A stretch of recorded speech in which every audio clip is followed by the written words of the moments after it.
Hello students, I hope you all are fine. Today I have brought up discussion on syllabus of political science. Delhi University first year BA program. BA program में core paper is Introduction to Political Theory.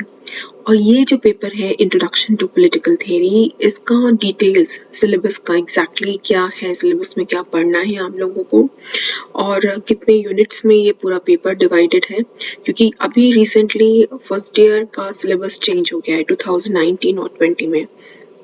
पहले BA programme में core paper में first year में जो syllabus था वो काफ़ी लेंदी था। अब वो सिलेबस कट डाउन हो गया है और छोटा हो गया है, पर छोटा होने के साथ साथ कुछ कंटेम्प्रेरी चीज़ें जो हैं उसमें ऐड की गई हैं जो पहले नहीं थी। तो students, that's why I brought this special you can say discussion on syllabus explained because बच्चे यही पूछते हैं कि मैम सिलेबस क्या है, कैसे पढ़ना है, क्या पढ़ना है उसमें। तो कोई भी चीज़ की शुरुआत यही होती है स्टार्टिंग पहले कि हमें उसको कैसे पढ़ना है और क्या चीज़ों पे फोकस करना है, और उसके बाद फिर कौन से रेफरेंसेस होंगे, किन किन टॉपिक्स में क्या क्या रेफरेंसेस हैं, या फिर किसी एक ही बुक से हम पढ़ लेंगे जिसमें सारा कुछ दिया है। और ये जो मैं एक्सप्लेन कर रही हूँ ये बोथ इंग्लिश और हिंदी मीडियम बाइलिंगुअल एक्सप्लेन करूँगी। बेसिकली जो स्लाइड्स होंगे, जो स्लाइड्स में मैंने जो मेंशन किया है वो इंग्लिश में है, पर when I am explaining it the syllabus वो मैं हिंदी में भी एक्सप्लेन कर रही हूँ। तो both the mediums of students I request you all to please listen it carefully and then give your feedbacks. और आप अपने फीडबैक्स दे सकते हैं, और उसके साथ अगर कुछ और आपके फर्दर डाउट्स हैं, आपको कुछ पूछना है इसमें, तो आप मुझसे पूछ सकते हैं। So let's begin with today's discussion on especially the syllabus of first year program, political theory, introduction to political theory. तो पहले ये ध्यान रखना है कि ये कोर पेपर है, ये सारे बच्चों को पढ़ना होता है, और यही सिलेबस जो है ये नॉन कॉलेजिएट में भी है, यही syllabus school of open learning में भी है, और यही सिलेबस डीयू में भी है। तो दिल्ली यूनिवर्सिटी के सारे कॉलेजेस में हमें ये सिलेबस फॉलो करना है। Now let's begin with the syllabus. आपका सिलेबस जो है आप डाउनलोड भी कर सकते हो, डीयू की वेबसाइट पे जाके आप डाउनलोड कर सकते हो। अगर आप डाउनलोड नहीं कर पा रहे हो किसी वजह से, तो और क्लियर नहीं है एग्जैक्टली कि क्या सिलेबस है, तो आप डायरेक्टली यहाँ से नोट डाउन कर सकते हो या आप उसका स्क्रीनशॉट ले सकते हैं। तो बेसिकली पहला जो हमारा यूनिट है वो है व्हाट इज पॉलिटिकल थ्योरी। ठीक है, व्हाट इज इट्स रेलेवेंस। इसे हम कहते हैं राजनीतिक सिद्धांत क्या है और राजनीतिक सिद्धांत की क्या सार्थकता है या क्या प्रासंगिकता है, इसे हम कहते हैं। तो पहला जो यूनिट है, पहले क्या था आपके सिलेबस में, अगर हम पुराने सिलेबस को देखें तो उसमें नेचर, स्कोप और ये सारी चीज़ें, debates and decline of political theory, politics क्या है, ये सारी चीज़ें, liberal nature of politics, Marxist nature of politics, और ये सारी चीज़ें एक्सप्लेन की गई थी। अब ये कट डाउन करके सिर्फ और सिर्फ एक स्टेटमेंट है यहाँ पे, what is political theory, what is it's relevance. मैंने इसके पिछले से पिछले वीडियो में ये डिस्कस किया है, पहला क्वेश्चन का आंसर हमें कैसे लिखना है। एग्जाम में भी ये क्वेश्चन आया हुआ है, आप दोबारा से, मैं यहाँ पे शेयर कर दूंगी लिंक नीचे, आप दोबारा से जाके ये क्वेश्चन कैसे अटेम्प्ट करना है वो देख सकते हो, एक आइडिया लग जाएगा। दूसरा जो हमारा यूनिट है, जो सेकेंड यूनिट है, उसमें हमें कॉन्सेप्ट्स करने हैं। We have to do concepts. 4 concepts हैं, पहले 8 या 9 कॉन्सेप्ट्स होते थे, इसमें डेमोक्रेसी, स्टेट और बहुत सारी जो अदर कॉन्सेप्ट्स है, सिविल सोसाइटी, ये सब इंक्लूडेड था। अब सिर्फ और सिर्फ आपको 4 बेसिक कॉन्सेप्ट्स करने हैं, लिबर्टी, इक्वालिटी, जस्टिस, राइट्स, स्वतंत्रता, समानता, न्याय और अधिकार। ठीक है, अब ये जो 4 टॉपिक्स करने हैं, इसमें हमारे पास बहुत सारे थ्योरीज हैं। लिबर्टी के अंदर हमें थ्योरीज पढ़ने हैं, इक्वालिटी में थ्योरीज हैं, जस्टिस में है, राइट्स में। राइट्स तो थोड़ा एक्सटेंसिव भी है क्योंकि हमें ह्यूमन राइट्स भी इसमें पढ़ना है, तो राइट्स के साथ साथ ह्यूमन राइट्स भी इसमें आपको डिटेल्स में पढ़ना है।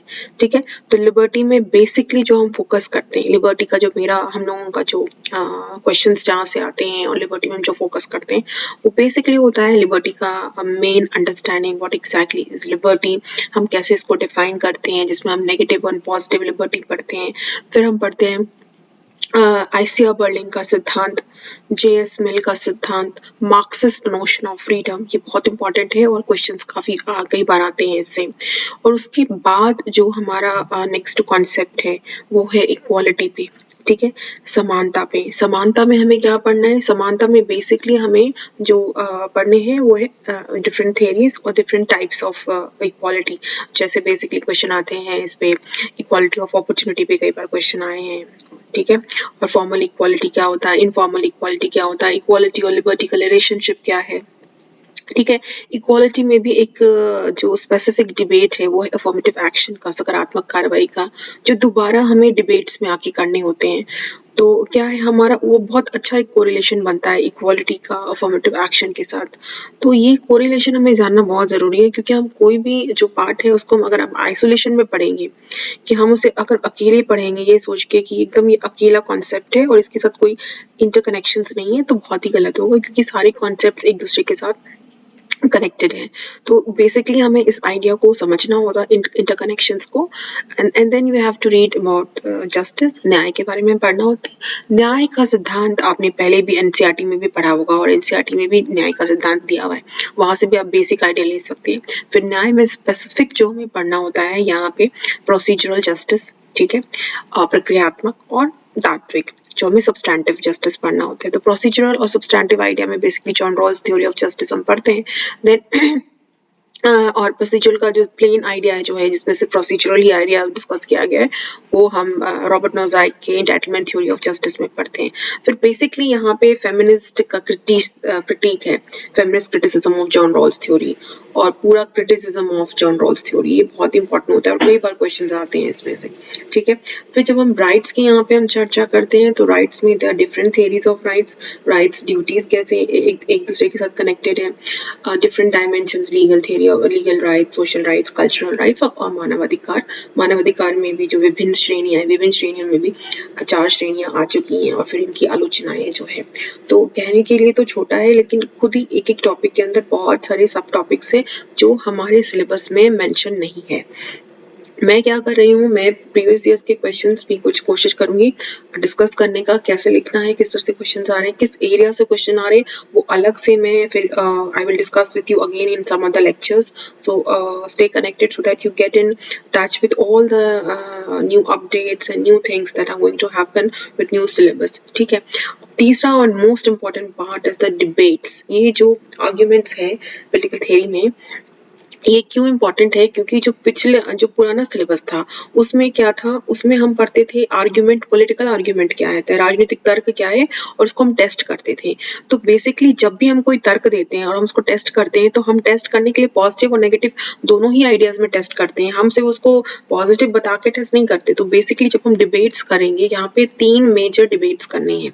The first debate is positive discrimination and principle of fairness. So here you can interconnect that positive discrimination जो है सकारात्मक कार्रवाई, ठीक है, और ये जो principle of fairness का है जो सिद्धांत है, ये एक दूसरे के साथ कनेक्टेड है। क्या जो इक्वालिटी के अंदर पॉजिटिव डिस्क्रिमिनेशन का सिद्धांत है, उससे न्यायपूर्ण सिद्धांत हम ला सकते हैं, न्याय की बात कर सकते हैं, प्रिंसिपल ऑफ फेयरनेस होगा क्या? अगर ये डिस्क्रिमिनेशन इम्प्लीमेंट किया जाए तो क्या प्रिंसिपल ऑफ फेयरनेस लागू होगा उसमें? अगर होगा तो आप अपने आर्ग्यूमेंट्स दें, नहीं होगा तो अपने आर्ग्यूमेंट्स दें। तो ये आपका एक मेजर डिबेट है, क्वेश्चंस भी आते हैं ये। दूसरा जो another major important debate is ये फेमिनिज्म से कंसर्न है इसका।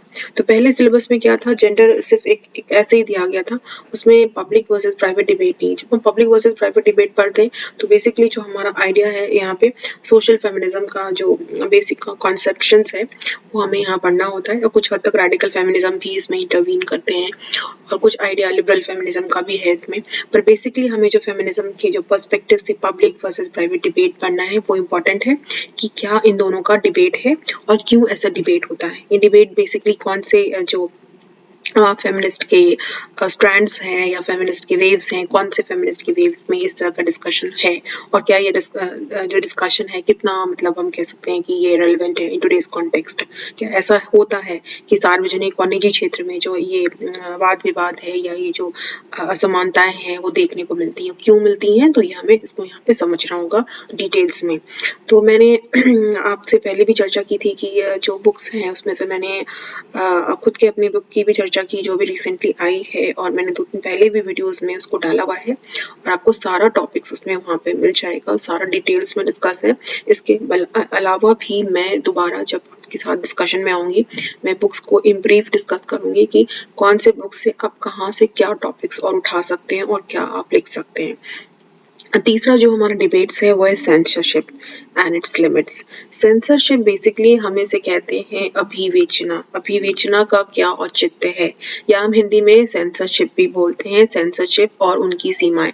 सेंसरशिप क्यों लगाए जाते हैं, सेंसर बोर्ड क्यों लगाए जाते हैं, और ये लगाए जाते हैं तो कितनी सीमाएं इनके पर होनी चाहिए या नहीं होनी चाहिए।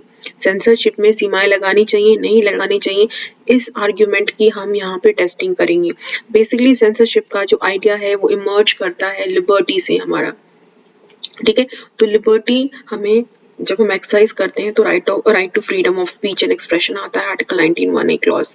तो उसमें हम किस तरह से हम अपनी स्पीच एंड एक्सप्रेशन इस तरह से एक्सरसाइज कर सकते हैं that it can lead to many other, you can say, hate speeches and all. तो बेसिकली हम यहाँ पे सेंसरशिप में ये सारी बातों को डिस्कस कर सकते हैं कि सेंसरशिप क्यों लगाए जाते हैं, सेंसरशिप कितना होना चाहिए, कितना नहीं होना चाहिए, कौन से स्कॉलर्स हैं जो सेंसरशिप और उसके फेवर में बोलते हैं, कौन है जो उनके अगेंस्ट में बोलते हैं। Basically everything about political theory is that you need to understand the concepts, you need to understand the theorization, and you also need to understand the scholars who have argued on that basis, और ideological variants को यहाँ समझना होता है students. So girls, I hope we have talked about the syllabus and the basic idea that कितने units में divided है और हमें कैसे पढ़ना है. Next, in the next discussion, I will bring with you all the books and the references which we need to understand, and how do we need to move about to those references and do our study. Okay, and then also the how to write answers and previous questions discussions. So stay connected and have a nice day. Thank you.